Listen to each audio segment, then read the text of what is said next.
మహోన్నతుడ, కృప కలిగిన మా ప్రియ పరలోకపు తండ్రి, పరిశుద్ధుడ, మీకు వందనాలు నాయన. ఈ ఉదయ సమయంలో మీ పక్షంగా ఈ మందిరంలో నిలబడడానికి నాకు ఇచ్చిన అవకాశం కొరకు వందనాలు. ఇక్కడ నిలబడుతున్నప్పుడు నేను ఏమి మాట్లాడగలను దాన్ని మాత్రమే మాట్లాడినట్లు నన్ను మీ స్వాధీనంలో పెట్టుకోండి. వింటుండగా సంఘానికి వెనగల చెవిని, గ్రహించే మనస్సును, ఆచరించే జీవితాలను దయచేయండి. యేసు నామంలో ప్రార్థించి అడిగి వేడుకుంటున్నాము తండ్రి. ప్రియులారా, పరిశుద్ధ గ్రంథంలో నుంచి ఇవాళ మనం చదువుకున్న వాక్య భాగము మొదటి పేతురు పత్రిక 1వ అధ్యాయము 7వ వచనంలో, నశించిపోవు సువర్ణము అగ్ని పరీక్ష వలన శుద్ధి చేయబడుతున్నది కదా, దానికంటే అమూల్యమైన మీ విశ్వాసము ఈ శోధనల చేత పరీక్షకు నిలిచినదని యేసుక్రీస్తు ప్రత్యక్షమైనప్పుడు మీకు మెప్పును, మహిమయు, ఘనతయు కలుగుటకు కారణమవును. భక్తుడైనటువంటి పేతురు గారు ఈ వాక్య భాగాన్ని చదివి ఉన్నటువంటి పరిశుద్ధులకి రాస్తూ ఈ మాటని తెలియజేస్తూ ఉన్నారు. ప్రియులారా, ఈ సంవత్సరం మనం ధ్యానం చేసుకుంటున్న ధ్యానాంశము ఆయనను మరింత ఎరిగి ఉంట. మూల వాక్యము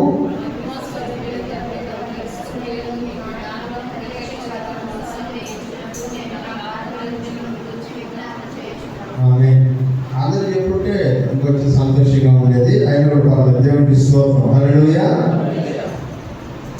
ఈ కాలంలో మనము ఆయన గురించి మరింత ఎలా తెలుసుకోగలం అనే విషయాల గురించి ధ్యానం చేసుకుంటూ, దేవుడు తన గురించి తాను ఇశ్రాయేలు ప్రజలకు ఎలా పరిచయం చేసుకుంటున్నాడు అనే విషయాన్ని ధ్యానం చేయడం ప్రారంభించాం. నిర్గమకాండం నుంచి దేవుడు తన గురించి చెప్పుకోవడానికి మనం చూసాం. ఆదికాండం అంతా కూడా దేవుడి గురించి భక్తులు చెప్పినటువంటి మాటలు విన్నాం.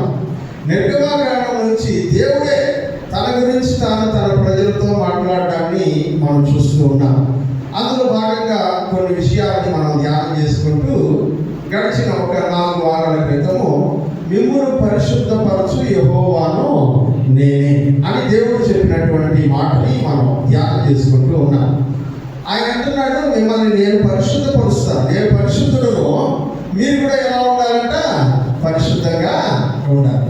మీరు పరిశుద్ధంగా ఉండాలంటే మీ అందరూ మీరే పరిశుద్ధులుగా ఉండడం అనేది జరిగేటువంటి పని కాదు. నేను మిమ్మల్ని ఏం చేయాలంట? పరిశుద్ధపరచాలి. దేవుడు మనల్ని ఎలా పరిశుద్ధపరుస్తాడు అనే విషయాల గురించి మనం ధ్యానం చేసుకుంటూ వస్తున్నాం. అందులో మొదటిగా మనం ధ్యానం చేశాము, యేసుక్రీస్తు రక్తము మనల్ని పరిశుద్ధపరుస్తుంది. రెండవదిగా దేవుని వాక్యము మనల్ని పరిశుద్ధపరుస్తుంది.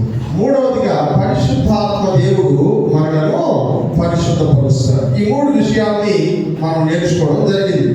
ఇవాళ 4వ అంశాన్ని మనం ధ్యానం చేసుకుంటూ ఉన్నాం. ఈ 4వ అంశంలో దేవుడు మనల్ని పరిశుద్ధపరచడానికి ఉపయోగించుకునేటువంటి మరి యొక్క సాధనం లేదా మరొక ఆయుధం ఏమిటి అనగా శ్రమలు, శోధన. హల్లెలూయా. శ్రమలు, శోధనలను ఉపయోగించి దేవుడు మనల్ని ఏం చేస్తాడంట? పరిశుద్ధపరుస్తాడు. ఎలా శ్రమలు, శోధనలను ఉపయోగించి పరిశుద్ధపరుస్తాడు అనే విషయాన్ని గురించి ఇవాళ దేవుని వాక్యంలో మనము ధ్యానం చేసుకుందాం. ఒక ఉదాహరణ చెప్తాను. మనము స్నానం చేయడానికి ఏం ఉపయోగిస్తాము? వాటర్ని వాడతాం. దాంతోపాటు వాటర్ సరిపోదు, మనం ఏం చేస్తాం? సోప్ ఉపయోగిస్తాం. అది ఎందుకు? శరీరాన్ని ఏం చేస్తుందంట? పరిశుభ్రపరుస్తుంది. ఇది పరిశుద్ధపరచడానికి దేవుడు శ్రమలను ఉపయోగించుకుంటాడా అంటే ఉపయోగించుకుంటాడనే దేవుని వాక్యం మనకు తెలియజేస్తుంది. పరిశుద్ధ గ్రంథం ప్రారంభం నుంచి కూడా ఈ శ్రమలు, పరీక్షలు అనేటువంటివి విశ్వాస యొక్క జీవితంలో ఒక భాగముగా దేవుడు మార్చి వాళ్ళని పరిశుద్ధపరుస్తూ ఉన్నాడు. అందుకనే ఈ రోజుల్లో సువార్త వక్రీకరించబడింది, సువార్త మారిపోయింది. ఈ రోజుల్లో సువార్త ఏంటంటే, నువ్వు యేసుని నమ్ముకో, నీకే కష్టమో ఉండదు. నువ్వు యేసుని నమ్ముకో, నీకే అనేది ఉండదు. ఈ సువార్తను విని దేవుని మందిరంలోకి వచ్చి రక్షించబడిన తర్వాత దేవుడు మీరు అనుకున్నది చేయకపోవడంతో ఈ దేవుడిని నమ్ముకుంటే ఏమి, నమ్ముకోకపోతే ఏమి, నాకేమి చేయడం లేదు ఈ దేవుడు అనుకుని వెళ్ళిపోయేటువంటి వాళ్ళు చాలా మంది ఉన్నారు. ప్రియమైనటువంటి వాళ్ళు, దేవుడిని నమ్ముకోకుండా ఉండేటువంటి వాళ్ళే ఆశీర్వదించబడుతున్నారు. దేవుడిని నమ్ముకున్నటువంటి మేము దీవించబడటం లేదు అని అనుకునేటువంటి వాళ్ళు ఇక్కడ కూర్చున్నటువంటి వాళ్ళలో చాలా మంది ఉన్నారు. సందేహం లేదు. ఎందుకంటే ఇది మనం విన్నటువంటి సువార్తలో ఉన్నటువంటి లోపం. కానీ దేవుని వాక్యంలో ఎక్కడ కూడా యేసుని నమ్ముకుంటే మీకు ఏ కష్టము రాదు అని వాక్యంలో ఎక్కడ చెప్పలేదు. మీరు చాలా కాలంగా బైబిల్ చదువుతూ ఉంటారు. ఎక్కడైనా అట్లాంటి వాక్యం కనబడి ఉంటే నాకు చెప్పండి, నేను కూడా కొంచెం మాట మర్చిపోలేదు ప్రయత్నం చేస్తాను. కానీ బైబిల్లో నేను ఎక్కడ కూడా అట్లాంటి మాటలు గమనించలేదు. దేవుడు అంటాడు, లోకములో మీకు శ్రమ అయినను ధైర్యం తెచ్చుకోండి, నేను లోకమును జయించి ఉన్నాను అని అంటాడు. అంతేకాకుండా యేసై సిలువకి వెళ్ళేటప్పుడు కూడా యేసై కోసం స్త్రీలు ఏడుస్తుంటే నా కోసం ఏడవబాకండి, మీకోసం మీ పిల్లల కోసం ఏడవండి అని. అంటే ఏడవం అనేటువంటిది దేవుని సన్నిధిలో మనకందరికీ ఇష్టం లేని విషయం. కానీ యేసై అంటున్నారు, మీరు ఏడవలసినటువంటి రోజులు ఉన్నాయి మీ జీవితంలో అని తెలియజేస్తున్నాడు. శ్రమలు, పరీక్షలు అనేటువంటివి మానవుని యొక్క జీవితంలో, మరింత ప్రత్యేకంగా క్రైస్తవుని యొక్క జీవితంలో ఒక ఆభరణం లాగా కనబడుతూ ఉన్నట్లుగా దేవుని గ్రంథంలో మనం చూస్తాం ప్రియులారా. అయితే ఈ వాక్యాన్ని ధ్యానం చేసేటప్పుడు మనం కొన్ని విషయాలని బహు జాగ్రత్తగా గమనించాలి. బైబిల్ గ్రంథంలో శోధన, శ్రమ, పరీక్ష ఇలా కొన్ని పదాలు ఉన్నాయి. వీటిలో ముఖ్యంగా పరీక్ష, శోధన అనేటువంటి రెండింటికి మధ్యలో మనం తేడాని గమనించాలి. ఆ తర్వాతే దాంట్లో నుంచి మరికొన్ని విషయాలు మనం నేర్చుకునేదానికి అవకాశం ఉంటుంది. శోధన అంటే మనల్ని క్రింద పడేయడానికి చేసేటువంటి ప్రయత్నం. శోధన అనేది మనల్ని క్రింద పడేయడానికి ప్రయత్నం చేస్తాం. ఎందుకంటే పరిశుద్ధ గ్రంథంలో చెప్తాడు, దేవుడు ఎవరిని శోధించడు అని చెప్తాడు. దేవుడు ఎవరిని శోధించడు. దేవుడు నన్ను శోధిస్తున్నానని ఏ మనుషుడు అనకూడదు అని దేవుని వాక్యంలో మనం చూస్తాం. చదువుతారు ఒకసారి ఆ మాటలు. యాకోబు పత్రిక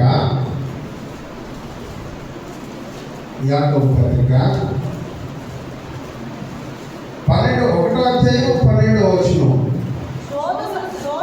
శోధన సహించువాడు ధన్యుడు, అతడు శోధనకు నిలిచిన వాడే.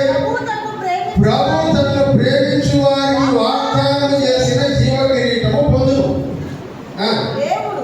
దేవుడు కీడు విషయమై శోధింపలేడు.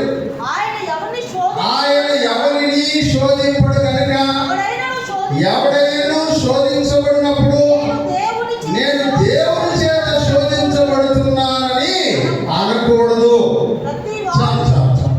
మళ్ళీ వద్దాం. వాక్యం చెప్తున్నాడు, శోధించబడేటువంటి వాడు ఎవరు కూడా దేవుడు నన్ను శోధిస్తున్నాడు అని అనకూడదంట. ఎందుకంటే దేవుడు ఎవరిని శోధించడు. దేవుడు ఎవరిని శోధించడు. మరి మనల్ని ఎవరు శోధిస్తున్నారు అంటే అపవాది మనల్ని శోధిస్తాడు. ఎవరు శోధిస్తారంట? అపవాది మనల్ని శోధిస్తాడు. అపవాది యొక్క పని ఏంటంటే విశ్వాస జీవితంలో మనం ఉండకుండా, దేవునికి నమ్మకముగా బ్రతకకుండా, ఎంత వీలైతే అంత త్వరగా దేవుడి నుంచి తొలగిపోయేటట్టు చేయడం అపవాది యొక్క పని. కానీ శోధకుడు ఏం చేస్తాడంటే ఆ శోధనలోనే మనం ఉండిపోయి దాని నుంచి బయటికి రాకుండా ఉండేటట్లుగా అనేకమైనటువంటి ఊళ్ళను, వలలను ఆయన మన చుట్టూ వేస్తూ ఉంటాడు. అందుకనే వాక్యం అంటాడు, ఎవరైనా శోధించబడుతున్నప్పుడు దేవుడి చేత శోధించబడుతున్నారని అనకూడదు. కానీ శోధనలను సహించుకోవాలని వాక్యంలో చెప్తున్నాడు. శోధనలు ఏం చేయాలంట? అపవాది వస్తాడు మీ దగ్గరికి, కానీ ఏం చేయాలంట? సహించాలి. అపవాది వచ్చినప్పుడు ఏం చేయాలంట? సహించాలా. వాక్యంలో ఈ మాటలు మనకు ఆశ్చర్యాన్ని కలుగుతాయి. రెండవదిగా మనం గమనిస్తున్నప్పుడు పరీక్ష అనే పదాన్ని జ్ఞాపకం చేసుకోవాలి. ఈ పరీక్ష అంటే ఏంటంటే ఇది దేవుడు ఏర్పాటు చేసింది. పరీక్షను ఎవరు ఏర్పాటు చేస్తారంట? దేవుడు ఏర్పాటు చేస్తాడు.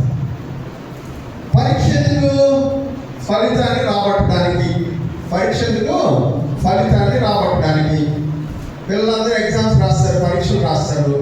ఎందుకు పరీక్ష? ఇన్ని రోజులు స్కూల్లో చెప్పిన పాఠాల్లో మీరు ఎన్ని నేర్చుకున్నారు, ఎన్ని నేర్చుకోలేకపోయారు, మీరు ఎంత మేరకు ఎదుగుతున్నారు, ఎంత మేరకు వెనకబడిపోయారు తెలియజేయడానికి పరీక్ష. తెలియజేయడానికి పరీక్ష.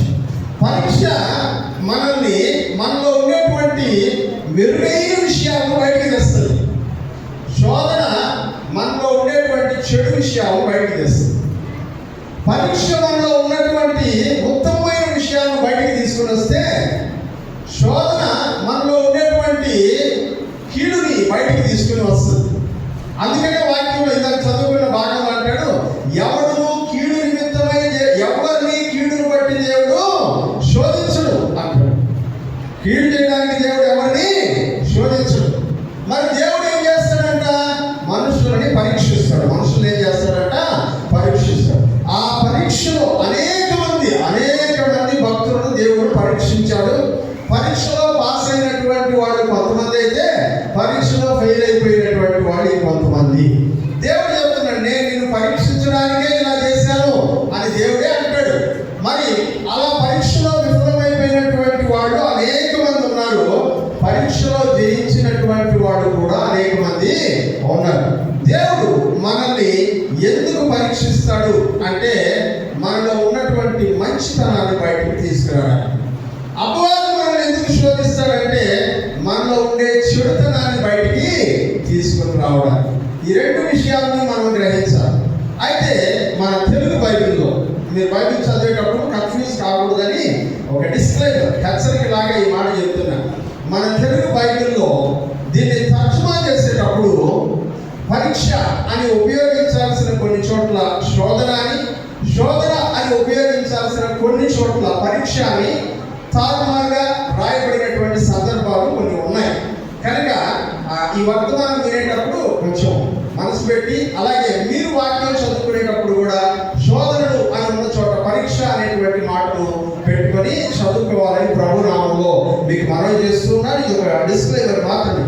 దేవుడు మనలో ఉండేటువంటి బెస్ట్ బయటకు తీసుకురావడానికి ప్రయత్నం చేస్తే, అపవాది మనలో ఉండేటువంటి వర్స్ బయటకు తీసుకురావడానికి ప్రయత్నం చేస్తాడు. పరీక్ష ద్వారా బెస్ట్ బయటకు వస్తే, టెంప్టేషన్ శోధన ద్వారా వర్స్ అనేది బయటకు వస్తుంది. అందుకనే మన జీవితంలో ఏ ఫలాన్ని మనం చూపిస్తున్నాము అనేది, మనం శోధించబడుతున్నామా, పరీక్షించబడుతున్నామా అనే విషయాన్ని బయటికి తీసుకొస్తుంది. పరీక్షకి వెళ్ళడానికి వెళ్ళేటువంటి మనమందరం ఎగ్జామ్కి వెళ్ళేటప్పుడు మీరు టెక్స్ట్ బుక్ తీసుకెళ్ళకూడదు, నోట్ బుక్ తీసుకెళ్ళకూడదు కదా, పేపర్స్ తీసుకెళ్ళకూడదు, ఇంకా అక్కడ ఇక్కడ ఏం రాసుకెళ్ళకూడదు. ఈ రూల్స్ అండ్ రెగ్యులేషన్స్ అన్ని పెడతారు. మనం వాటిని ఏంటి తీసుకెళ్ళాం. పరీక్షకు ప్రిపేర్ అయిపోయిన వాడు ఎవరో వాటిని దేన్ని తీసుకెళ్ళాం. ప్రిపేర్ కాకుండా అటు ఇటు తిరుగుకొని పోయినవాడు కొంతమంది కాగితాలు రాసుకొని ఇక్కడ అక్కడ పెట్టుకొని పోయేవాడు చాలా మంది ఉంటారు. కానీ పరీక్షకు రెడీ అయిపోయిన వాడికి అవన్నీ ఏం అవసరం లేదు. అక్కడ ఏం అడుగుతారో నాకు తెలుసు, ఆయన అడిగేవన్నీ నాకు తెలుసు, కాబట్టి అడిగిన వాడికి నేను సమాధానం రాసేసి వస్తాననే ధైర్యంతో వెళ్తాను. ఎవరు స్లిప్ పెట్టుకుపోయేవాడు అంటే శోధించబడుతున్నవాడు. ఎవరిలో శోధించబడుతున్నాడు. ఎలా శోధించబడతాడు? వాక్యంలో మనం చూస్తున్నాం. అరే పరీక్ష వస్తుందిరా, పరీక్షలో ఫెయిల్ అయితే, మార్కులు తగ్గితే అందరూ నేను ఎగ్జామ్ చేస్తారా, కాబట్టి నీకేమీ రావు, నువ్వేం చేయాలంటే స్లిప్ తీసుకెళ్ళాలా, కాపీ కొట్టాలా కదా. కానీ కాపీ కొట్టేటప్పుడు ఒక డిస్క్లైమర్ ఉంటుంది, హెచ్చరిక. పట్టుకుంటే డీబార్ చేస్తారు తెలుసు. అయినా కూడా అపవాది మనం ఏం చేస్తుంటాడంట? శోధిస్తాడు. పరీక్ష పెట్టేవాడు దేవుడు పరీక్ష పెడుతున్నాడు, అపవాది ఏం చేస్తున్నాడు? శోధిస్తున్నాడు. దేవుడు పెట్టే పరీక్షలు యథార్థముగా ఎదుర్కొనకుండా వేరే మార్గంలో దాటడానికి ప్రయత్నించమని అపవాది శోధిస్తూ ఉంటాడు. ఈ అపవాది శోధనకు లొంగిపోయిన వాడు స్లిప్పులు పెట్టుకుని వెళ్తాడు, పరీక్ష రాయడానికి ట్రై చేస్తాడు. వాడు పట్టుకుంటారు, డీబార్ చేస్తారు. ఇక బయటకు వచ్చిన తర్వాత అందరూ వాడిని చూసి ఎగతాళి చేయడమే. ఎందుకంటే ఇంకో 3 సంవత్సరాలు వాడు పరీక్ష రాయడానికి వాడి జీవితం అక్కడితో పాడైపోయింది. ప్రియమైనటువంటి వాళ్ళరా, ఈ హెచ్చరికలు తెలిసి కూడా మనం శోధనలో పడిపోతే మనలో నుంచి చెడుతనం బయటకు వస్తుంది.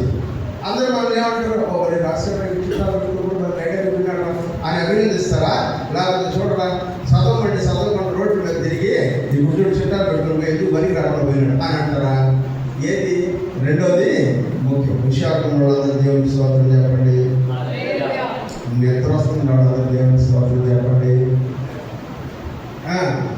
కొన్నిసార్లు ఏమవుతుందంటే కొన్ని విషయాలు మనకు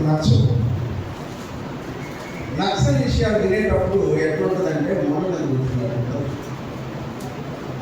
వెళ్ళిపోలేమో కూర్చోలేమో అట్లాంటి పరిస్థితుల్లో ఉంటాం. ప్రియమైనటువంటి వాళ్ళారా, అట్లాంటి వర్తమానాలే మనం వింటున్నాం. నాకు తెలిసి 2025 అనేది అంత సులభం కాదు. ప్రతి ఆదివారం మీకు ఎంత సులభం నాకు సులభం కాదు. ఎందుకంటే అది ప్రిపేర్ అవుతున్నప్పుడు తెలుసు, కూర్చున్న అంటే నాకు సిద్ధపడేటప్పుడు తెలుస్తుంది నాకు. ప్రియమైనటువంటి వాళ్ళారా, దేవుని యొక్క వాక్యంలో పరీక్ష, శోధన అనే రెండు విషయాల్లో ఉన్నటువంటి వ్యత్యాసాన్ని మనం చూడడానికి ప్రయత్నం చేస్తాం. శోధన మనలో ఉండేటువంటి చెడుతనాన్ని బయటకు తీసుకుని వస్తే, పరీక్ష మనలో ఉండేటువంటి మంచితనాన్ని బయటకు తీసుకొచ్చేటువంటి ప్రయత్నం చేస్తుంది. దేవుడు పరీక్షిస్తాడు, అపవాది శోధిస్తాడు. ఈ మాటల్ని మనం గమనిస్తూ ఉన్నాం.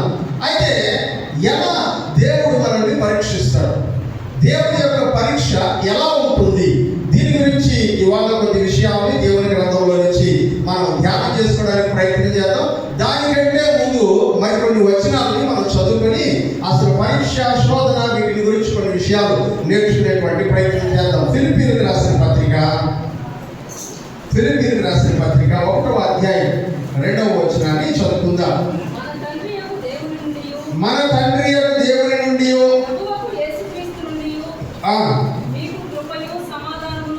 మీకు కృపయు సమాధానమును కలుగును గాక.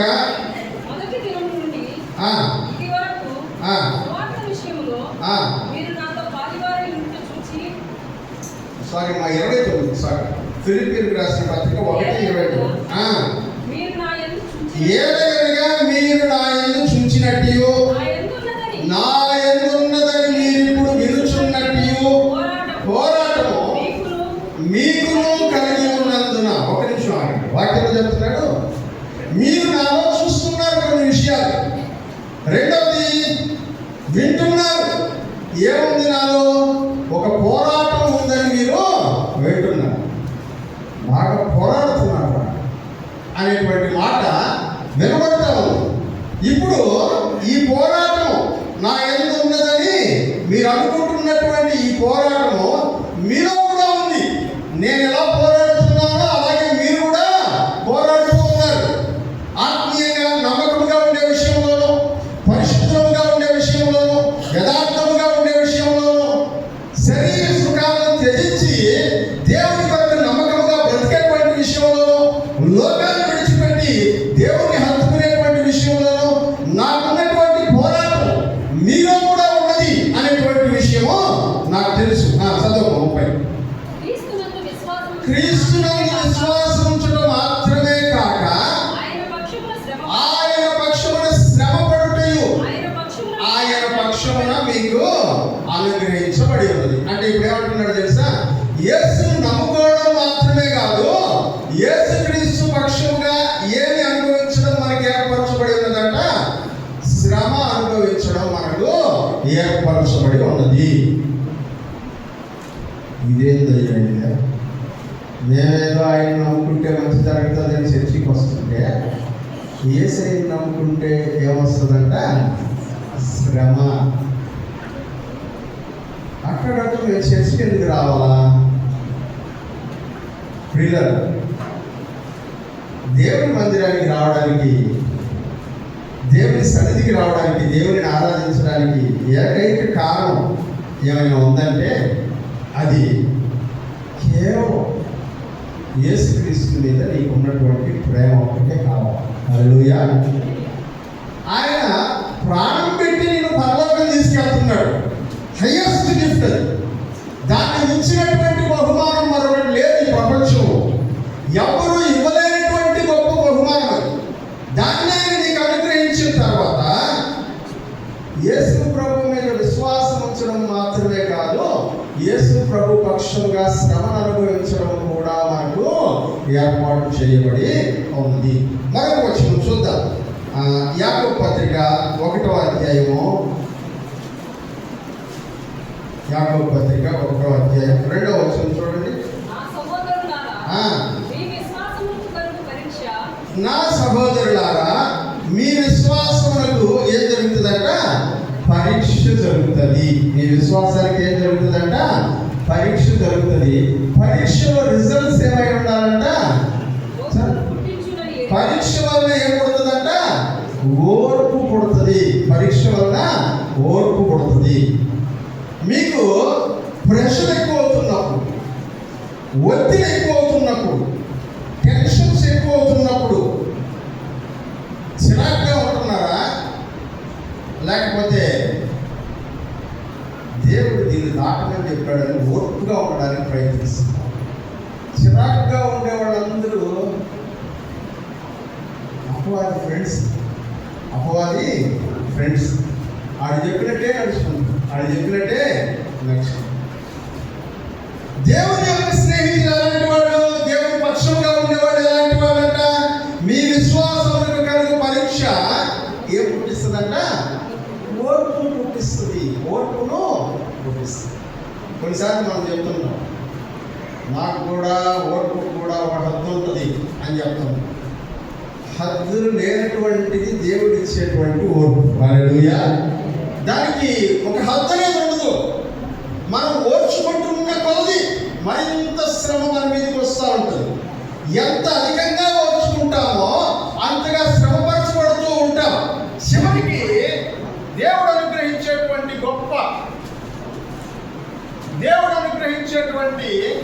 గొప్ప బహుమానాన్ని పొందడానికి ఈ పరీక్ష మనకు దోహదపడుతుంది అనే విషయాన్ని జ్ఞాపకం పెట్టు. అందుకనే అంటున్నాడు, నా సహోదరులారా మీ విశ్వాసమునకు కలిగు పరీక్ష ఓర్పును పుట్టించునని ఎరిగి మీరు నానా విధములైన శోధనలలో పడినప్పుడు అది మహదానందమని ఎంచుకోండి. దాన్ని ఏమనుకోవాలంట?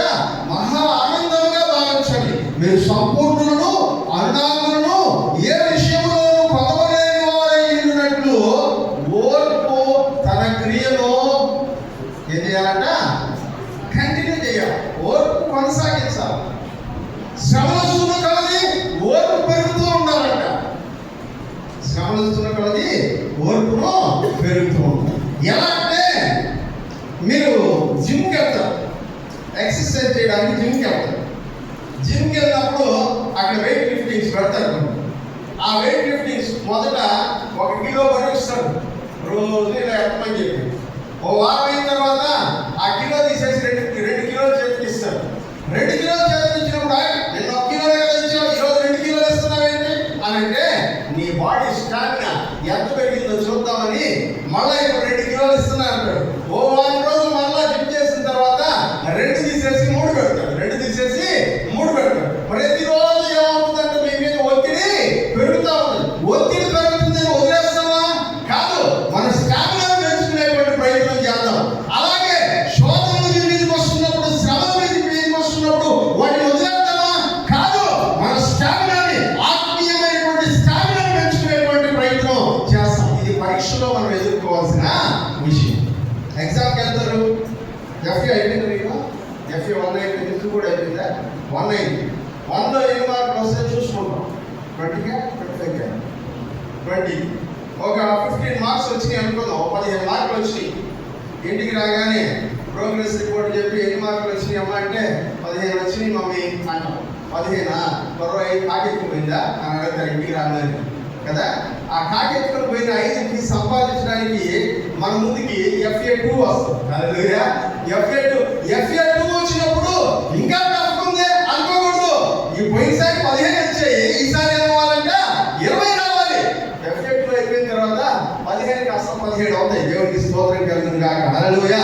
ఎందుకంటే మొదటి FA రాసినప్పుడు మన స్టామినా 15, రెండవ FA రాసేటప్పుడు మన స్టామినా 17 పెరిగింది. 3, 4 ఫైనల్ ఎగ్జామ్ వచ్చేటప్పటికే మన స్టామినా 20 అవ్వాలి. దేవునికి స్తోత్రం కలుగును గాక. హల్లెలూయా. శోధనను సహించడం అంటే అది ఓర్పు తన పనిని కొనసాగించడం అంటే అది. అంతేగాని నేను ఎంతకాలం ఓర్చుకునేది, ఎన్ని రోజులు ఓర్చుకోవాలా, 1-2 జీవితాంతం ఇట్టే ఉండాలా, ఇది మన మాట. అపవాది పక్షంగా ఉన్నారు, జాగ్రత్త. అపవాది పక్షంగా ఉన్నారు, జాగ్రత్త. మరొక విషయం చదువుకుందాం. రోమీయులకు రాసిన పత్రిక రోమిలకు రాసిన పత్రిక 5వ అధ్యాయం 3 నుంచి 5 వరకు. రోమిలకు రాసిన పత్రిక 5వ అధ్యాయం 3 నుంచి 5. అంతేకాదు శ్రమ ఓర్పును, ఏంటంటే శ్రమ ఏం పుట్టిస్తుందంట? ఓర్పును, ఓర్పు పరీక్షను, పరీక్ష నిరీక్షణను కలిగజేయమని ఎరిగి శ్రమల యందును అతిశయపడదుము. ఏం చేస్తుందంట? పరీక్ష ఏం పుట్టిస్తుందంట? శ్రమ ఏం పుట్టిస్తుందంట? ఓర్పు పరీక్ష, పరీక్ష నిరీక్షణ పుట్టిస్తుంది. ఈ నిరీక్షణ మనకు సిగ్గుపరచదు. హల్లెలూయా. పరీక్ష ద్వారా కలిగేటువంటి నిరీక్షణ మనల్ని సిగ్గుపరచదు. ఎందుకంటే ఆల్రెడీ శ్రమపడ్డాం, ఆల్రెడీ ఓర్చుకున్నాం, 4 టెస్టులు రాసాం. ఈ 4 టెస్టుల్లో మన ప్రయత్నాలన్నీ ఒక్కొక్కటిగా ఇంక్రీజ్ అవుతూ వచ్చాయి. ఫైనల్గా ఎగ్జామ్ రాసాం. పరీక్ష ఏం పుట్టిస్తుందంట? ఎగ్జామ్ రాసి వచ్చేసిన తర్వాత అడిగితే 100/100 వస్తాయి నాకు కాన్ఫిడెన్స్. రిజల్ట్స్ కోసం ఎదురు చూస్తాం, ఎందుకంటే మనకు తగ్గిపోతాయి బయట కాదు. ఎప్పుడు నాకు 100/100 వస్తే అందరూ చూసి ఆనందిస్తారా? అందుకని శ్రమల యందు అతిశయపడి చదవగా వస్తాయి మన. అంతేకాదు శ్రమ ఓర్పును, ఓర్పు పరీక్షను, పరీక్ష నిరీక్షణను కలిగజేయాలని ఎరిగి శ్రమల యందు అతిశయపడదు. ఎందుకంటే ఆ శ్రమలే కదా, ఆ బాధలే కదా, ఇంకా ఎక్కువ చదవాలనేటువంటి ఆ యొక్క ఆరాటమే కదా నన్ను ఉన్నతమైనటువంటి స్థాయికి తీసుకొచ్చింది. ఆ స్టేజ్లోకి నన్ను తీసుకొచ్చినటువంటి ఆ శ్రమల యందు నేను అతిశయపడుతున్నాను. ఒక 100% మార్క్స్ 10th క్లాస్లో 600/600 వస్తే రిజల్ట్స్ వచ్చేసిన తర్వాత మా ముందుకు ఎవరు వస్తారంటే, మా నాయన స్వీట్ తీసుకొని వస్తారు. అన్ని రోజులు పూలు కూడా కట్టి మాకు కదా స్వీట్లు తీసుకొని వస్తారు, మిక్సీలు తీసుకొని వస్తారు, వాటితో పాటు గిఫ్ట్లు తీసుకొని వస్తారు. వీళ్ళందరి తర్వాత విలేకరులు వచ్చి మైక్ ముందు పెట్టి కష్టపడి చదివాము, బాగా చదివే కదా అంటే అప్పుడు చెప్తాం మన కష్టాలన్నీ శ్రమల యందు అతిశయపడుతున్నాము. హల్లెలూయా. శ్రమల యందు ఏం చేస్తున్నామంట? శ్రమల యందు అతిశయపడేటువంటి పరిస్థితి ఎప్పుడు వస్తుందో తెలుసా? పరీక్ష నిరీక్షణ కలిగించినప్పుడు, పరీక్ష నేను దీన్ని సాధిస్తాననేటువంటి నిరీక్షణ కలిగించినప్పుడు మనం శ్రమంలో కూడా అతిశయపడడం అలవాటు చేసుకుంటాం. ప్రియుల రోమిలకు రాసిన పత్రిక 8వ అధ్యాయం 18వ వచనం చూద్దాం. మన ఎడల ప్రత్యక్షము కాబో మహిమ ఎదుట ఇప్పటి కాలం శ్రమలు ఎండదగినవి కావని ఇప్పుడు ఆలోచించండి. పరీక్ష కడుతున్నారు, మీరు శ్రమ పడుతున్నారు, కష్టపడుతున్నారు. మన ప్రయత్నం దేనికోసమంటే మంచిగా సాధించాలి.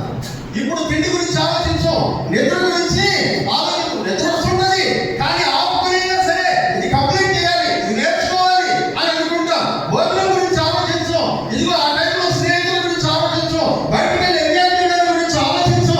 ఇవన్నీ వదిలేసుకుంటాం. ఎందుకంటే ఒక గోల్, ఒక నిరీక్షణ మనకుంది.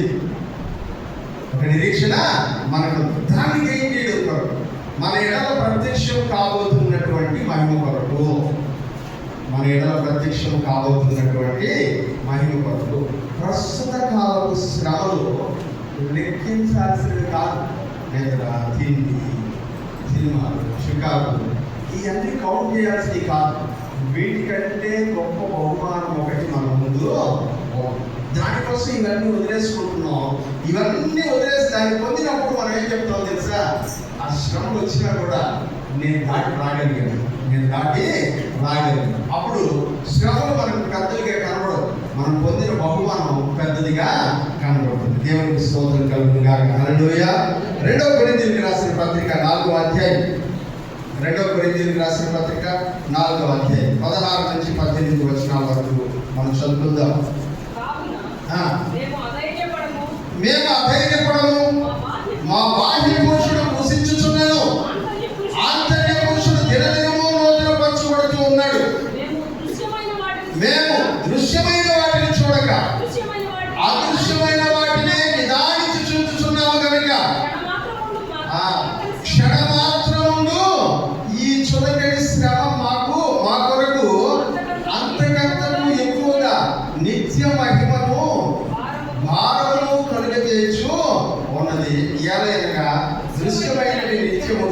దృశ్యమైనవి అనిత్యములు, అదృశ్యమైనవి నిత్యం. వాక్యం అంటాడు శ్రమలంట చులకనవి, చిన్నవి, లైట్గా తీసుకోవాలి. వాటి గురించి ఎక్కువగా ఆలోచించకూడదు. ఎందుకంటే ప్రతి మనిషి జీవితంలోనూ ఇవి చాలా అవసరమైనటువంటివి అనే విషయాన్ని గమనించాలి ప్రియమైనటువంటి వాళ్ళారా. మొదటి పేతురు పత్రిక 4వ అధ్యాయం, మొదటి పేతురు పత్రిక 1వ అధ్యాయం 4 నుంచి 6 వచనాల వరకు.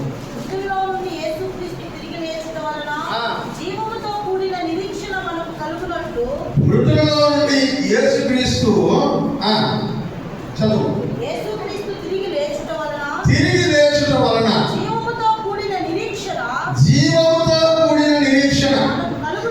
మనకు కలుగునట్లు అనగా అక్షయమైనది నిర్మలమైనది వాడవారనిదియునైన స్వాస్థ్యము మనకు కలుగునట్లు ఆయన తన విశేష కనికరము చొప్పున మనలను మరలా జన్మింపజేసెను. ప్రియమైనటువంటి వాళ్ళారా, వాక్యంలో చెప్తున్నాడు అక్షయమైనది, నిర్మలమైనది, వాడబారినటువంటి కిరీటం, వాడబారినటువంటి స్వాస్థ్యము మనకు కలుగునట్లు ఆయన మనల్ని పునర్జన్మ బాప్తిస్మం ద్వారా రక్షించాడు అని మనం చూస్తున్నాం. 5వ అధ్యాయం మొదటి పేతురు పత్రిక 5వ అధ్యాయం 6వ వచనం. దేవుడు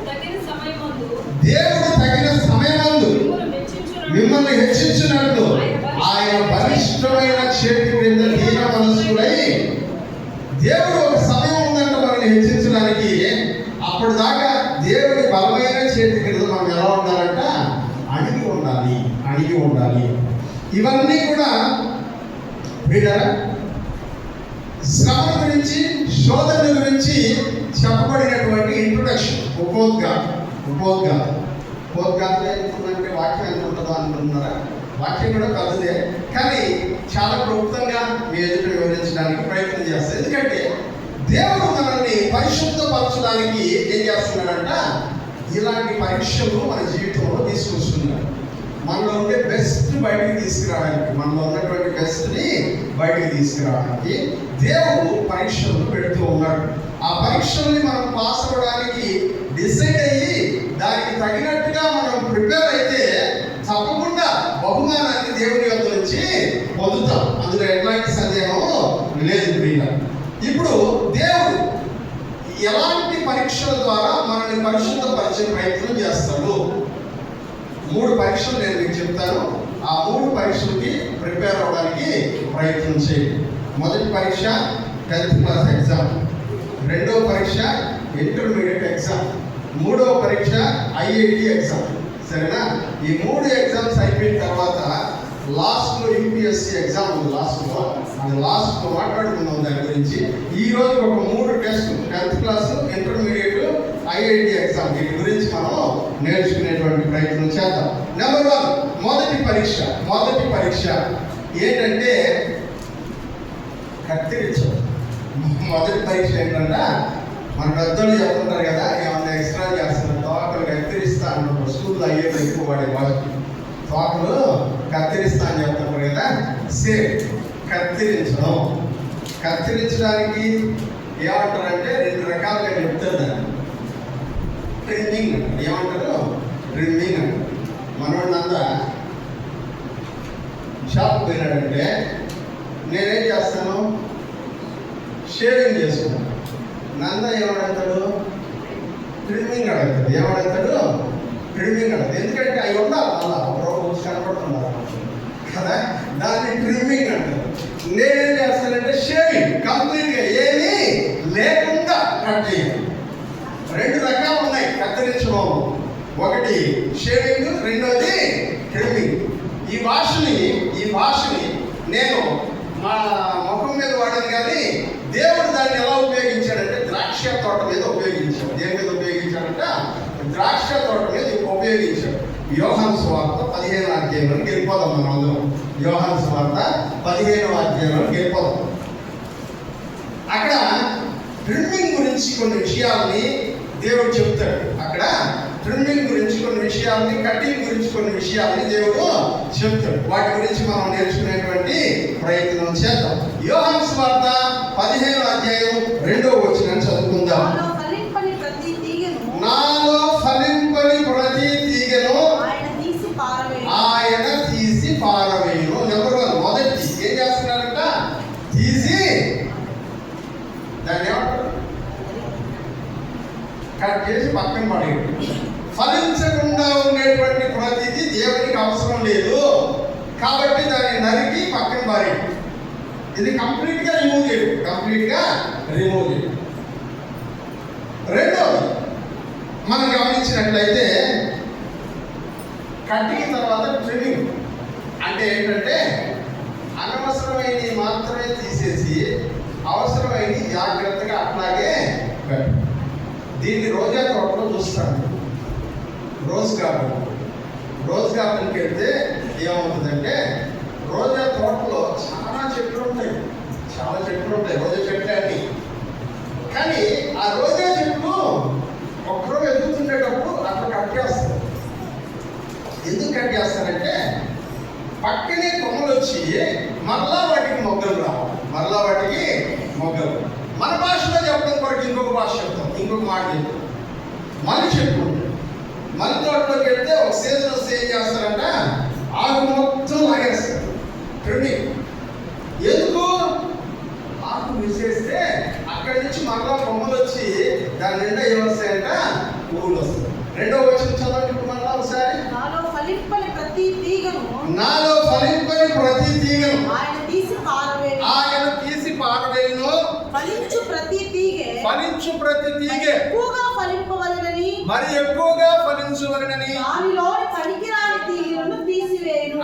ఫలించేవి ఇంకా ఎక్కువగా ఫలించాలని పనికిరాని వాటిని తీసివేస్తాడంట. ఇది ఎట్లాంటిదంటే ఒక ద్రాక్ష తోటలో అంజూరపు చెట్టు ఉండిందని వాక్యంలో మనం చదువుతున్నాం. దేంట్లో అంట? ద్రాక్ష తోటలో అంజూరపు చెట్టు ఉండిందంట.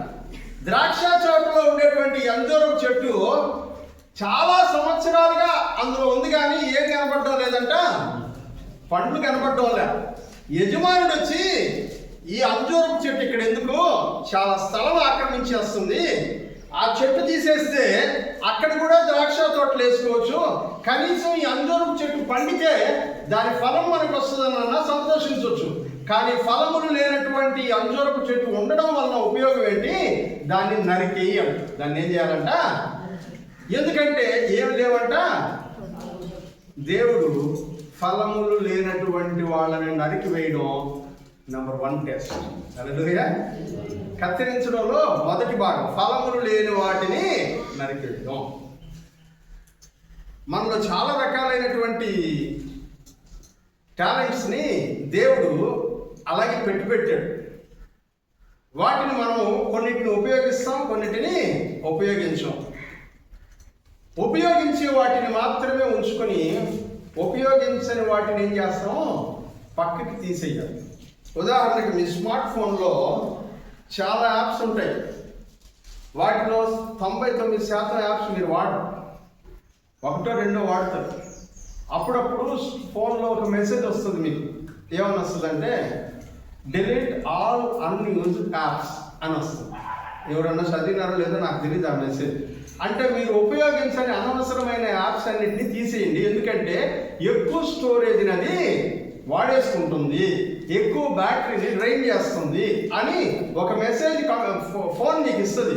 అప్పుడు ఓకే అని కొడితే పనికిరాని యాప్లన్నీ ఆటోమేటిక్గా డిలీట్ అయిపోతాయి.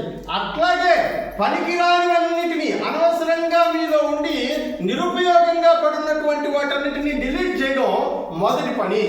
రెండో పని ఏంటంటే ఆల్రెడీ ఎగ్జిస్టింగ్లో ఉండేటువంటి వాటిని అనగా డిలీట్ చేసేయంగా కాస్త కోస్త ఉపయోగించుకునేటువంటి వాటిని బెటర్గా ఉపయోగించుకోవడం, మెరుగ్గా ఉపయోగించుకోవడం, మంచి ఫలములు ఇచ్చేటట్లుగా చేయడం. దానికేం చేస్తారంట? ట్రిమ్మింగ్ చేస్తారు. అనవసరమైన పక్కన ఉండేవన్నీ తీసేసి ఉపయోగపడేటట్టు చేస్తారు. నేను ఒక రోజున ఒక టీక్ తోటలోకి వెళ్ళాను. టేక్ గార్డెన్, ఓన్లీ టేక్ చెట్లు మాత్రమే పెంచుతారు ఆ గార్డెన్. రాపూర్ సైడ్ ఒక టేక్ గార్డెన్లోకి వెళ్ళాం. వెళ్తే మేము వెళ్ళినప్పుడు ఆయన చెట్టు ఎదుగుతా ఉంటే కొమ్మలన్నీ నరికేస్తా ఉన్నాడు. నేను అన్నాను, అదేంటండి కొమ్మలు ఉంటే మంచిది కదా, ఎక్కువ వుడ్ వస్తుంది కదా మనకు, ఆ కొమ్మలు లావ అయిపోతే ఎక్కువ వుడ్ వస్తుంది కదా అని అంటే ఆయన అన్నాడు, ఈ కొమ్మలు నరకపోతే చెట్టు ఇట్టే ఉండిపోతుంది. చెట్టు మనకు పైకి వెళ్ళడం ముఖ్యం, స్ట్రైట్గా ఉండేటువంటి వుడ్ మనకు కావాలంటే పనికిరాని వాటన్నిటిని పక్కన నరికి తీసి పారేయాలి. దాన్ని ట్రిమ్మింగ్ అంటారు. చెట్టు నరికే ఇట్లా ఇందాక చెట్టు నరికేస్తాం, ఎందుకంటే అది ఫలించడం. ఇది చెట్టు ఉపయోగం అవుతుంది. చెట్టు ఉపయోగకరంగా మారాలంటే ఈ అనవసరమైన వాటన్నిటిని ట్రిమ్మింగ్ చేయాలి. నీ జీవితంలో, నా జీవితంలో దేవునికి ఇష్టం లేని పనికి మారినటువంటి విషయాలు చాలా ఉన్నాయి. వాటిని ట్రిమ్మింగ్ చేస్తే మనము దేవునికి ఉపయోగకరమైన ఎక్కువ ఫలములు ఫలిస్తాం. కానీ నువ్వు నేను ఎలా ఉన్నామంటే ఆ పనికి మారిన చెత్త అంతటిని జోబీలోనూ ఆడ ఈడ తొక్కి పెట్టుకుంటా, ఇదిగో నేను కూడా ఎదుగుతున్నాను అని అనుకుంటున్నావు. వీటి బరువు వల్ల నువ్వు ఎదగలేకపోతున్నావని, అవి ఉండడం వల్ల నువ్వు ఫలించవలసినంతగా ఫలించలేకపోతున్నావని నీకు అర్థం కావడం లేదు. ఇక మూడో చదువుదాం. 15వ అధ్యాయం 5వ వచనం చూద్దాం.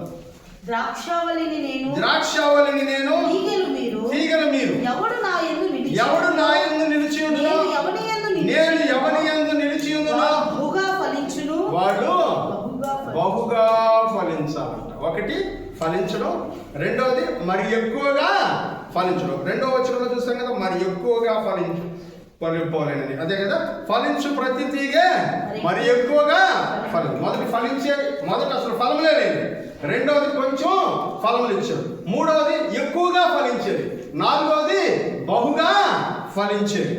బహుగా ఫలించాలంటే ఎక్కడ ఉండాలంటే మనము ద్రాక్షవల్లిలో అంటు కట్టబడాలి, క్రీస్తుతో అంటు కట్టబడి ఉండాలి. ఆ తర్వాత నాలుగవది 15-16 చదువుకుందాం.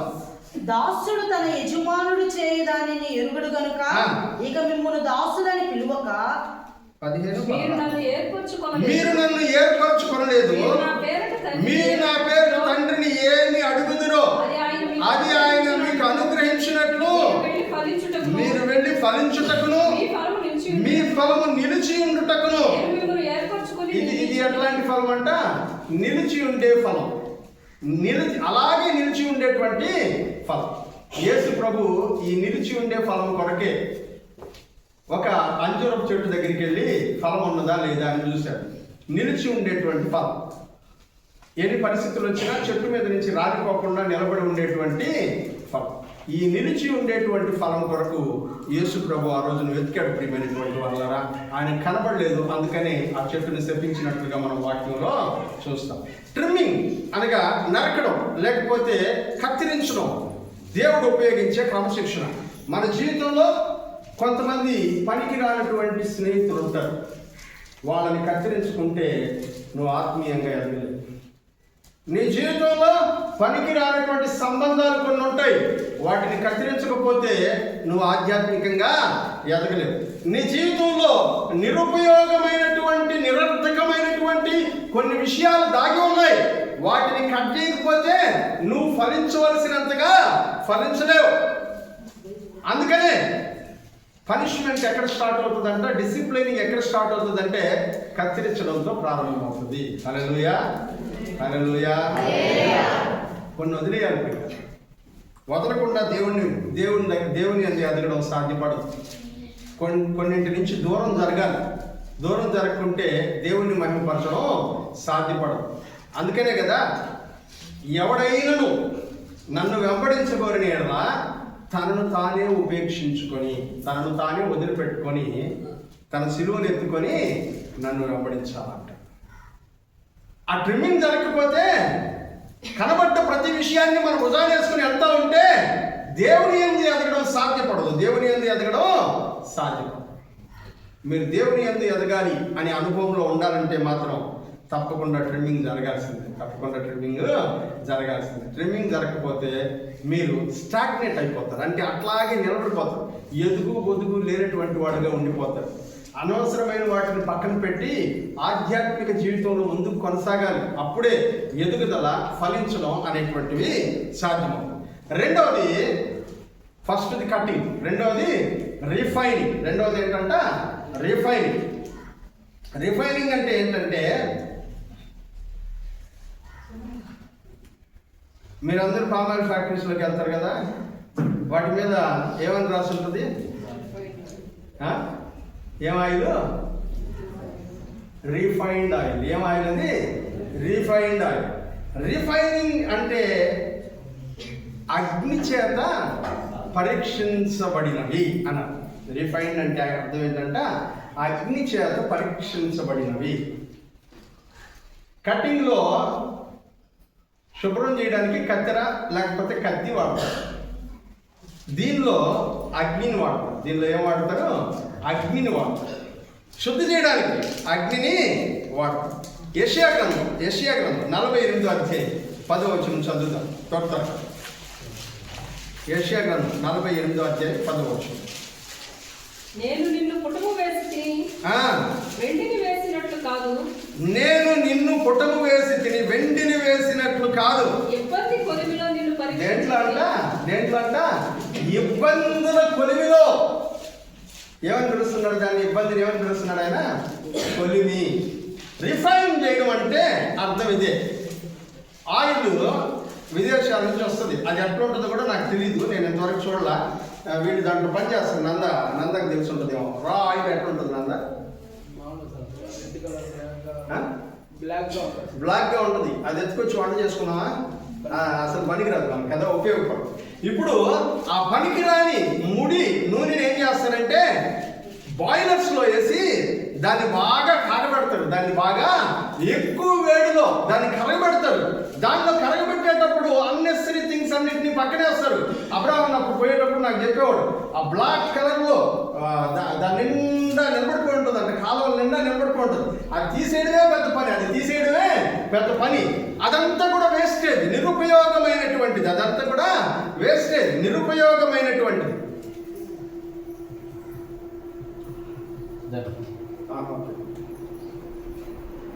అదంతా కూడా వేస్టేజ్.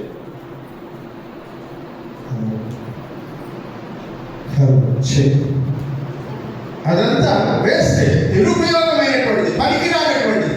ఆ పనికిరానటువంటివన్నీ మనలో నుంచి బయటికి రావాలంటే ఏం చేయాలంటే అగ్నితో మనల్ని పరీక్షించాలంట. అందుకనే యెషయా గ్రంథంలో అంటున్నాడు, నేను నిన్ను పుటము వేసి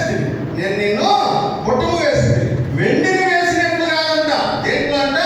ఇబ్బంది కొలిమిలో నేను నిన్ను పుటము వేసి తిని అంటాడు. ఇబ్బంది కొలిమిలో నేను నిన్ను పుటము వేసి తిని. కీర్తనల గ్రంథం 66వ కీర్తన 10వ వచనం చదువుకుందాం. కీర్తనల గ్రంథము 66వ కీర్తన. దేవా నువ్వు మమ్మల్ని పరిశీలించి ఉన్నావు, వెండిని నిర్మలము చేయు రీతిగా మమ్మల్ని నిర్మలుగా చేసి ఉన్నావు. వెండిని ఎలాగైతే కల్మషము లేనిదిగా, మలము లేని దానిగా శుభ్రం చేస్తున్నాడో, అలాగే దేవుడు మనలో ఉండేటువంటి మలినాలను ఏం చేస్తున్నాడట? శుభ్రం చేస్తున్నాడు. మొదటి భాగంలో ఎక్స్ట్రా ఉండేవాటిని కట్ చేస్తున్నాడు. రెండవ భాగంలో మలినాలు అంటే నిరుపయోగమైనవి, మనకు ఉపయోగపడినటువంటి, మన ఆధ్యాత్మిక జీవితానికి, క్రైస్తవ జీవితానికి, దేవుడితో మనకు ఉన్నటువంటి అనుబంధానికి ఉపయోగపడని నిషిద్ధమైనటువంటి విషయాలన్నిటినీ దేవుడంట తీసి పక్కన పారేస్తూ ఉన్నాడు. మరొక మాట చదువుకుందాం. సామెతల గ్రంథము 17:3. సామెతల గ్రంథము 17:3. వెండికి మోస తగినది, బంగారమునకు కొలిమి తగినది. హృదయాన్ని పరిశోధించేవాడు వెండిని మోసము, బంగారాన్ని కొలిమిలో, హృదయాన్ని మాత్రము దేవుని చేతుల్లో పెట్టాలంట. హల్లెలూయా. హృదయాన్ని పరీక్షించాలంటే, హృదయాన్ని శుభ్రం చేయాలంటే, ఇందాక మనం చదువుకున్నటువంటి సామెతల గ్రంథం 4వ అధ్యాయంలో కూడా హృదయం అన్నిటికంటే, చదవండి, హృదయం అన్నిటికంటే కనబడలేదు. 21. నీ కన్నుల ఎదుట నుండి వాటిని తొలగిపోని, నీ హృదయమందు వాటిని భద్రము చేసుకొనుము. నీ హృదయంలో ఏం చేయాలంట? వాటిని భద్రం చేసుకోవాలా? తర్వాత దానికంటే ముందు చూడండి, నీ హృదయములో నుండి జీవధారలు బయటికి వచ్చును. కాబట్టి అన్నిటికంటే ముఖ్యంగా హృదయమును భద్రముగా కాపాడుకొనుము. దాన్ని జాగ్రత్త చేసుకోవాలి. దానికి మలినం అంటకుండా జాగ్రత్త చేసుకోవాలి. ఎందుకంటే అన్నిటికీ కేంద్రం ఇదే. దాన్ని సేఫ్గా ఉంచుకుంటే మిగిలినవన్నీ కూడా సేఫ్గా ఉంటాయి. ప్రియమైనటువంటి వారు సామెతలు 27:21 చదువుతాం. సామెతలు 27:21. మోస చేత వెండిని, కొలిమి చేత బంగారమును, తాను పొందిన కీర్తి చేత మనిషిని పరిశోధించవచ్చును అంటాడు. ఒక మనిషి తెచ్చుకున్నటువంటి మంచి పేరు చేత నరుడిని పరిశోధించవచ్చు. మనం మంచివాళ్ళమా కాదా అని అడగాలంటే మన చుట్టుపక్కల వాళ్ళు అడిగితే చెప్పేస్తాం. మన చుట్టుపక్కల వాళ్ళు అడిగితే మన వ్యవహారం ఏదో చెప్పేస్తాం. అందుకని మనం మంచివాళ్ళమా కాదా అనే విషయంలో సాక్ష్యాన్ని మనం పోగొట్టుకోకుండా మనం పొందిన కీర్తి మనకి సాక్ష్యం ఇచ్చేటట్లుగా ఉండాలి ప్రియులు. అందుకని భక్తుడైనటువంటి పౌలు గారు అంటున్నాడు, నన్ను నేను తగ్గించుకుంటున్నాను, పాపులలో నేను ప్రధానమైనటువంటి వాడిని అని. అందుకని యేసు అంటున్నాడు, నాకు వేరుగా ఉండి మీరు ఏమీయో చేయలేరు, ద్రాక్షవాడిలో ఉంటేనే మీరు ఫలిస్తారు అని అంటాడు. యోగ గ్రంథం 23:10 ఇంకో మాట అంటున్నాడు, చదువుకుందాం ప్రియులు. యోగ గ్రంథం 23:10 చాలా ఫేమస్ వాక్యం. నేను నడుచు మార్గము ఆయనకు తెలియను, ఆయన నన్ను శోధించిన తరువాత సువర్ణము వలె కనబడుదును, నేను సువర్ణము వలె కనబడుదును. దేవుడు మనల్ని పరీక్షించిన తర్వాత మనం ఎలా కనబడతామంట? సువర్ణము లాగా. బంగారం ఎలా ఉంటుందో 24 క్యారెట్ గోల్డ్ ఎలాగైతే కల్మషం లేనిదిగా ఉంటుందో అలాగున దేవుడు మనల్ని పరీక్షిస్తాడు. మొదటిది ట్రిమ్మింగ్, కత్తి వాడతాడు. రెండవది రిఫైనింగ్, అగ్నిని వాడతాడు. మూడవది డిసిప్లిన్, క్రమశిక్షణ చేయడానికి ఏం వాడతాడు? క్రమశిక్షణలో పెట్టడానికి ఏం వాడతాడు? చెప్పరా? మనకి తెలుసు కదా, ఆయన తినే కదా ఈ దూరం వచ్చినాము. కర్రని వాడతారు, బెత్తం వాడతారు. ఏం వాడతారు? బెత్తం వాడతారు. చదువుతారా? సామెతల గ్రంథం 13:14. సామెతల గ్రంథం 13:14.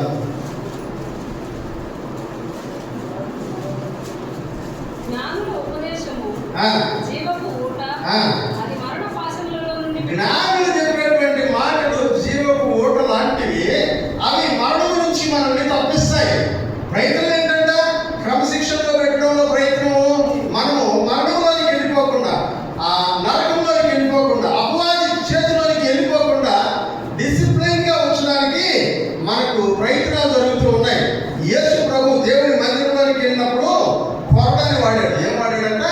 కొరడాన్ని వాడాడు. కొంతమందికి మాట సరిపోతుంది, కొంతమందికి బెత్తం సరిపోతుంది, ఇంకొంతమందికి కొరడాలి, కొంతమందికి కొరడాలి. మంచి మనిషికి ఒక చెప్పండి మాట, గొడ్డుకి ఈ రెండింటిని మించిన వాడికి ఈ రెండింటిని మించిన వాడికి. దేవుడు తన వాక్యం ద్వారా నేను గద్దించేటువంటి ప్రయత్నం చేస్తాడు. వాక్యం ద్వారా నేను గద్దించేటువంటి ప్రయత్నం చేసినప్పుడు దాన్ని స్వీకరించడానికి బదులుగా వాక్యం చెప్పినటువంటి వారి మీద తిరుగుబడి సెటైన్ చేస్తూ వాళ్ళ మీదనే ఇష్టానుసారంగా మాట్లాడుతూ దేవుని యొక్క ఆజ్ఞను తృణీకరించినటువంటి రోజున దేవుడు ఏం పట్టుకుంటాడట? బెత్తం పట్టుకోవాల్సిందే. బెత్తం పట్టుకోవాల్సిందే. చదువుతారా? సామెతల గ్రంథం 23. సామెతల గ్రంథం 23 13-14. నీ బాలులను శిక్షించడం మానుకొనము. బెత్తంతో కొడితే చచ్చిపోలే. ఏం చెప్తున్నాడు? నీ బాలులను శిక్షించడం మానబాకు. బెత్తంతో కొడితే వాళ్ళేమి చచ్చిపోరు. బెత్తంతో కొడితే వాళ్ళేమి చచ్చిపోరు. చచ్చిపోతారు. బెత్తంతో కొడితే చచ్చిపోరు. చదువు. బెత్తముతో వారిని కొట్టిన ఎడల పట్టణం వల్ల పర్పస్ ఏంటి? కొట్టేటువంటి పర్పస్ పాతాళంలోనికి పోకుండా నీవు వారి ఆత్మను ప్రయత్నం చేయి. నువ్వు నరకానికి పోకూడదని, దేవుని సన్నిధి నుంచి తొలగిపోకూడదని, దేవుని యొక్క నమ్మకత్వం నుంచి విడిపోకూడదని, దేవునితో ఉన్నటువంటి బంధువు నుంచి దూరం అయిపోకూడదని బెత్తం తీసుకొని దేవుడు సామధాన భేద దండోపాయాలను ఉపయోగిస్తాడు. ద్వితీయోపదేశకాండం 8:5. ద్వితీయోపదేశకాండం 8:5. ఒకడు తన కుమారుని ఒకడు తన కుమారుని ఎట్లు శిక్షించెనో అట్లే నీ దేవుడైన అట్లే నీ దేవుడైన యెహోవా నిన్ను శిక్షించువాడని. తెలుసుకుని ఎలా అంట? ఎట్లా అంట? కుమారుడిని శిక్షించినట్లు. కుమారుడిని శిక్షించే అధికారం ఉంటుందా లేదా తండ్రికి? కుమారుడిని శిక్షించే అధికారం తండ్రికి ఉన్నట్లే సంఘ బిడ్డలను శిక్షించే అధికారం దైవజనుడికి, అలాగే మనల్ని అందరినీ శిక్షించే అధికారం దేవునికి. ఒకడు తన కుమారుడిని శిక్షించినట్లు దేవుడంట మనల్ని శిక్షిస్తూ ఉన్నాడు. యెహోవా నిన్ను శిక్షించువాడని నువ్వు తెలుసుకోవాలా. You should know. నీకు అర్థం కావాలి దేవుడు నన్ను శిక్షిస్తున్నాడనే విషయం నీకు అర్థం కావాలి. ఎందుకు శిక్షిస్తున్నాడు? నీ పాపం ఎదుట కనపడాలా, దాని నుంచి బయటికి రావాలనేటువంటిది నీకు అర్థం కావాలా. అర్థమయ్యేంత వరకు దేవుడి యొక్క డిసిప్లిన్ ఉంటూనే ఉంటుంది.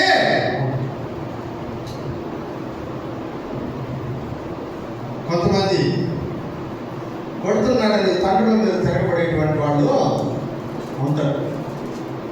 తిరగబడిన తర్వాత తండ్రి చేయదు, ఎక్కడ ఆడి జోలికి పోయి మన మర్యాద పోగొట్టుకోవడం దగ్గర వదిలేసిన కొడుకు ఏమవుతాడు? మీకు తెలుసు. ప్రియమైనటువంటి వాళ్ళరా, శిక్షను తృణీకరించువాడు నాశనం అవుతాడని దేవుని వాక్యము తెలియదు. డిసిప్లైనింగ్ అనేది నీవే పనికే, కానీ అది నీకు అర్థం అవట్లే. అంతే. దాన్ని అర్థం చేసుకోలేక నువ్వేమనుకుంటున్నావు? నన్ను ఎవరో ఏదో చేసి వస్తున్నావు అనుకుంటున్నావు. నిన్నెవరో ఏమీ చేయట్లా. దేవుడి నుంచి దూరమైపోతూ, దేవుని కౌగిలి నుంచి దూరమైపోతూ, అపవాది కౌగిలిని గట్టిగా బంధించబడుతున్నటువంటి నిన్ను వాడి కౌగిలిలో నుంచి తీసి దేవుని సన్నిధిలో పెట్టాలని సావధాన వేద దండోపాయాలను దేవుడు ఉపయోగిస్తుంటే నిన్ను దండిస్తున్నాడని నువ్వు తెలియబడుతున్నావే, దానివల్ల నువ్వు నష్టపోతావు. దేవుడికి నాకు అక్కర్లేదు అని నేను వదిలేస్తే నీ బ్రతికే ఉంటుందో ఆలోచించుకో. తండ్రి వదిలేసిన కుమారుడు బ్రతికి ఎట్లా ఉంటుందో అట్లా ఉంటుంది. మొదటి కొరింథీయులకు రాసిన పత్రిక 4:21 చదువుకుందాం. భక్తుడైన పౌలు గారు అంటున్నారు కొరింథీ సంఘంలో, మీరేది కోరుచున్నారు? మీరు ఏమని కోరుకుంటున్నారు? ప్రతిమతో నేను మీ యొద్దకు రావాలనా? ఎట్లా రావాలా? కొరింథీ సంఘంతో మాట్లాడుతూ, నేను వచ్చేటప్పుడు ఎట్లా రావాలనుకుంటున్నారు? మీరు మీ దగ్గరికి వచ్చేటప్పుడు బాగున్నారా, పిల్లలు బాగున్నారా, క్షేమంగా ఉన్నారా, సంతోషం మిమ్మల్ని అందరూ చూడటం అని చెప్తే రావాలనుకుంటున్నారా? లేకపోతే రాగానే ఏం చేస్తున్నారు మీరంతా అని అనుకుంటా రావాలనుకుంటున్నారా? రెండు విషయాలు జరిగాయి. నేను చెప్తా.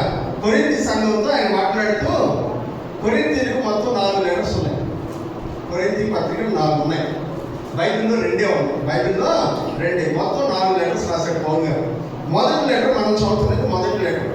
ఈ మొదటి లెటర్లో ఆయన రాసినప్పుడు చాలా విషయాలని ఖండిస్తూ, మీరు చేసే పాపం ఎట్లుంది అట్లుంది ఇవన్నిటి గురించి మాట్లాడుతూ ఆయన చెప్తున్నాడు, ఈసారి వచ్చేటప్పుడు బెత్తం తీసుకుని రావాలన్నా, లేదు ఈ మాట సరిపోద్ది, ఈ లెటర్ సరిపోద్దా, లేకపోతే నేను వచ్చినప్పుడు బెత్తం పట్టుకుని రావాలన్నా అని అడుగుతాడు. వాడు మారిపోతాం. దేవునికి స్తోత్రం, హల్లెలూయా. కొరింథీ సంఘం మారిపోతాం. 2వ కొరింథీలోకి వెళ్ళిపోతే అక్కడ వాక్యంలో చెప్తే ఆయన అంటాడు, ఇదిగో మీరు ఇలాగ మారిపోతారని నేను అనుకోలేదు అని అంటాడు. ఇప్పటికే మీరు పాపం చేస్తున్నటువంటి వాడికి మీరు విధించిన శిక్ష చాలు, వాడు చేస్తున్నాడు, వాడిని క్షమించండి, వదిలిపెట్టండి అని సంఘంతో మాట్లాడతాడు. కానీ గలతీ పత్రిక మీరు చదివారా? గలతీ పత్రిక మీరు చదివితే గలతీ పత్రికలో స్ట్రైట్గా బెత్తమే చదువుతారా? గలతీ పత్రిక మొదటి అధ్యాయం అమ్మా, ఇంటికి వచ్చిన తర్వాత మంచి మర్యాద అడగమా? అడిగితే నా వైపు చూడండి, ఆడ మనీ చూస్తుంది, నా వైపు చూడండి. మనం నేను మీ దగ్గరికి వచ్చినాను, వచ్చి రాగానే ఏమో బాగున్నారా లేదా, ఎట్లున్నారా, పిల్లలు ఎట్లున్నారు, ఏంటి అన్ని విషయాలు మాట్లాడిన తర్వాత ఏదైనా పొరపాటు ఉంటే ఇది ఇట్లా పొరపాటు చేస్తున్నారు నాకు తెలిసిందమ్మా, కొంచెం మార్చుకోండి అని చెప్పాలని ఎవరైనా అనుకుంటాం కదా. వాళ్ళు వినకపోవడం వల్ల ఏం మాట్లాడుతున్నారో మీరు వినండి, ఇంకా అర్థం అవుతుంది. చదవని గలతీ పత్రిక 1:6. క్రీస్తు కృపను బట్టి ఆ, మిమ్మల్ని క్రీస్తు కృపను బట్టి మిమ్మల్ని పిలిచిన వారిని విడిచి భిన్నమైన సువార్త తట్టుకు మీరింత త్వరగా తిరిగిపోవడం చూడగా నాకు ఆశ్చర్యము. ఏమన్నాడు? ఇంకేమన్నా ముందు hi hello how are you బాగున్నావా ఏమన్నా? ఏం లేదు. కొరింథీ పత్రికలో చూస్తే ఏమంటుందో తెలుసా? మీరు బాగున్నారా, దేవుని కృపలో మీరు ఎదగాలని కోరుకుంటున్నాను, మీరు డెవలప్ కావాలని కోరుకుంటున్నాను అన్నీ ఉంటాయి. గలతీ పత్రికలో ఏమైనా స్ట్రైట్ ఏమన్నారు? ఎంత తొందరగా ఇక్కడ తెలుగులో మనకి ఇక్కడ రాశారు కానీ క్రీస్తు కృపను బట్టి మిమ్మల్ని పిలిచిన వారి సువార్తను వదిలిపెట్టి భిన్నమైన సువార్తకు తిరుగుటకు మీరు ఎలా మారిపోయారని అడుగుతున్నారు. కానీ ఒక ఈ గ్రీక్ భాషలో దాన్ని ఎలా రాశారంటే మీకు ఎవడు చాటుబడి చేశాడు అని అడిగారు. ఏమని అడిగారు? నేను హూ బిలివ్స్ యు అని ఇంగ్లీష్లో రాసుకుంటుంది. విచ్ క్రాఫ్ట్ అంటే చాటుబడి. మీకు ఎవడు చాటుబడి చేశాడని ఇక్కడ మారిపోయారు అని అన్నారు. మన ఇంటికి రాగానే ఆ మాట అన్నారు అనుకోండి, ఎవరిని ఎట్లుంటుంది అంటే ఎంత కోపంతో ఉంటాడు. కోరుకుంటున్నాడు, నేను దేవుడికి వచ్చేటప్పుడు వ్యర్థం తీసుకొచ్చేదా లేకపోతే ఈ మాట సరిపోదు. దేవుడు కూడా అడుగుతాడు, నేను నీ దగ్గరికి వచ్చేటప్పుడు వ్యర్థంతో రావాలన్నా ఈ మాట సరిపోదు. ప్రియమైన వాళ్ళ శ్రమతో దేవుడు మనల్ని ఏం చేస్తున్నాడంట? పరిశుద్ధపరుస్తాడు. హల్లెలూయా. మిమ్మల్ని పరిశుద్ధపరచు యెహోవాను నేనే. ఒకటిది యేసు రక్తము మనల్ని పరిశుద్ధపరుస్తుంది. రెండవది దేవుని వాక్యం మనల్ని పరిశుద్ధపరుస్తుంది. మూడవది పరిశుద్ధాత్మ దేవుడు మనలో ఉండి మనల్ని పరిశుద్ధపరుస్తాడు. నాలుగవది శ్రమలు శోధనలు ఏం చేస్తాయంట? మనలను పరిశుద్ధపరుస్తాయి.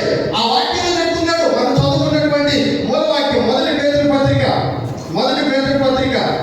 1:7 ఈ మాట అంటున్నాడు, నశించిపోవు సువర్ణము అగ్ని పరీక్ష వలన శుద్ధమవుతున్నది కదా, దానికంటే అమూల్యమైన మీ విశ్వాసము ఈ శోధన చేత పరీక్షకు నిలిచినదై యేసుక్రీస్తు ప్రత్యక్షమైనప్పుడు మీకు మెప్పియు ఘనతయు కలుగుటకు మహిమయు కలుగుటకు కారణము.